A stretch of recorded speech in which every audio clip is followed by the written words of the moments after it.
Primary চাকরি প্রার্থীদের জন্য এই মুহূর্তের বড় খবর। দেশের শীর্ষ আদালত তথা সুপ্রিম কোর্টের ডিএলএড ভার্সেস বিএড মামলার শুনানি ছিল।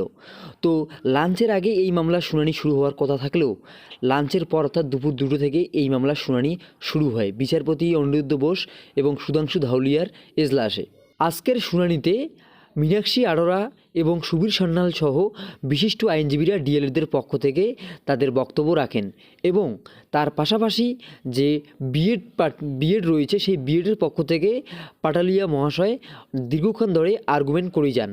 তবে ডিএলএডদের পক্ষ থেকে মীনাক্ষী আরোরা সহ সুবীর সান্যাল মহাশয় খুব সুন্দর ডিএলএডদের নিয়ে আর্গুমেন্ট রেখেছিলেন। তাতে করে দেখা যাচ্ছে যে ডিএলএডদের দিকেই কিন্তু পাল্লা ভারী রয়েছে, কেননা রাজস্থান, বিহার এবং ওয়েস্ট বেঙ্গলের আইনজীবীরা চাচ্ছেন যে প্রাথমিক নিয়োগের ক্ষেত্রে শুধুমাত্র ডিএলএডদেরই অগ্রাধিকার দেওয়া হোক এবং তার পাশাপাশি আমাদের রাজ্যের আইনজীবী বিচারপতিকে জানিয়েছেন যে গত যে 16,500 রিক্রুটমেন্টে বিএডদের প্রার্থীদের নিয়োগ দেওয়া হয়েছিল, সেক্ষেত্রে ডিএডদের ফেভারে এই রায় ঘোষণা হলে কিন্তু সেই 16,500 নিয়োগে যে বিএড প্রার্থীরা নিয়োগ পেয়েছিল তাদের জন্য কোনোভাবে বাদ দেওয়া না হয়।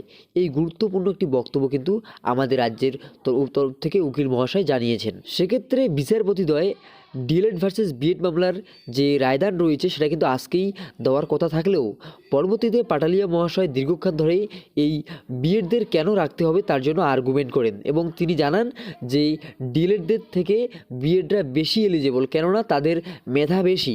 কারণ তিনি উদাহরণ হিসেবে তিনি দেখিয়েছেন যে ইউপি অর্থাৎ উত্তরপ্রদেশে যে 10 উত্তীর্ণ প্রার্থীর সংখ্যা বিএডদের পক্ষ থেকেই বেশি।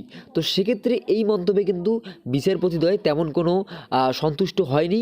সেক্ষেত্রে এই মামলার পরবর্তী শুনানি কিন্তু আগামী সোমবার অর্থাৎ 16ই জানুয়ারি রয়েছে। সেক্ষেত্রেই কিন্তু ওই দিনেই এই মামলার চূড়ান্ত রায়দান ঘোষণা করে দিবেন বলে জানা যাচ্ছে বিচারপতিদ্বয়। তো এখন দেখা যাক, আবারও অপেক্ষা করতে হচ্ছে, তারিখের পর তারিখ কিন্তু দিয়েই যাচ্ছে। আগামী সপ্তাহ অর্থাৎ 16 তারিখে এই মামলার চূড়ান্ত রায়দান হতে পারে বলে আশা করা যাচ্ছে।